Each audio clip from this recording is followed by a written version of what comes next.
ba papasok ng trabaho mo? Papasok ka ng trabaho? Hindi. Ba't hindi gumagana yung intercom ko sa'yo? Ang tutok mo nga itong mic. Hindi ko alam kung gumagana. Hindi. Ay, hindi.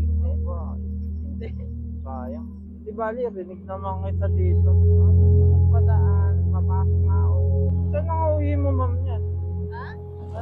Saan ang uwi mo yan, ma'am? Kaya sayang yung intercom ko.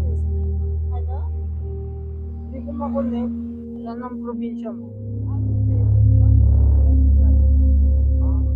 Parang ang daan nyo ba? Ay, iba yata daan nyo eh, no?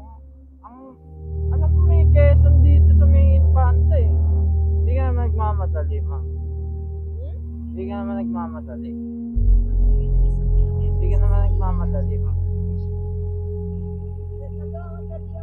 Ayan, naririnig na kita. Ewan ko lang kung naririnig mo.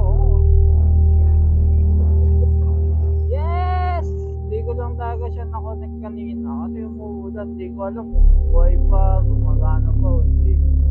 Topak-topak na rin ito eh. Parang pinapa-upgrade na ako eh. Kaya nga, hindi, palagay ko dito lang. Go. Palagay ko nagiging sira nito yung battery. Hindi, parang mabilis na rin siguro malobat. Ganun yung unang sira ng intercom ko eh. Pero taon naman siya bago masira. O, yun mo, namatay na naman. Lobat na talaga to. 100% naman. Ay, taon ng battery. Ay, hindi, 10% na lang pala yung isa. Yari, lobat na talaga. O, kala ko 2-0 eh. Ayan, daw, meron na naman. Hindi ko alam, pero baka sa behavior ko. Kasi, tahimik ang tao eh. Tahimik ako. Kumbaga, ito yung camera.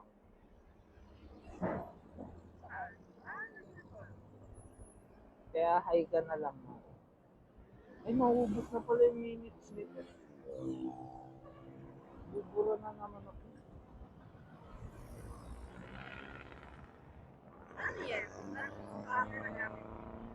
Ano ma'am?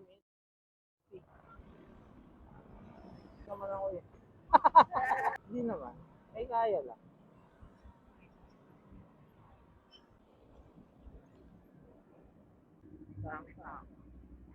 Oh, yeah.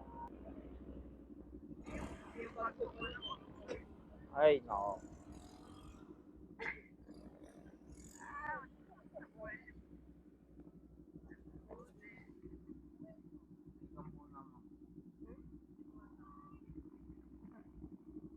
Alam mo rin ako ah.